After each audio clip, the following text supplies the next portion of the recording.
দাওয়াত ও তাবলীগ সম্পূর্ণ কোরআন হাদিস সম্মত একটি হক মেহনত, যার বদৌলতে লাখো কোটি আল্লাহ ভোলা বান্দা খুঁজে পেয়েছে আলোর দিশা, ফিরে এসেছে অন্ধকার থেকে আলোর পথে। প্রতিদিন ঝাঁকে ঝাঁকে অমুসলিম ইসলামের সুশীতল ছায়াতলে প্রবেশ করছে। হকের জয় জয়কার দেখে জলে পড়ে মরছে বিশ্ব কুফরি শক্তি। ফলে মেহনতকে দমিয়ে দেওয়ার লক্ষ্যে নিজেদের সর্বোচ্চ শক্তি ও কৌশল প্রয়োগ করে চলেছে তারা।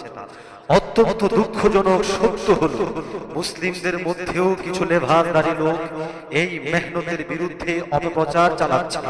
তাদের মধ্যে অন্যতম হলেন শেখ মতিউর রহমান মাদানী, মুজাফফর বিন মুহসিন, আব্দুর রাকিব বুখারী, আব্দুর রাজ্জাক বিন ইউসুফ, শহীদুল্লাহ মাদানী সহ তথাকথিত আহলে হাদিস ব্যক্তিগণ, যাদের আলোচনায় জাতি আজ বিভ্রান্ত।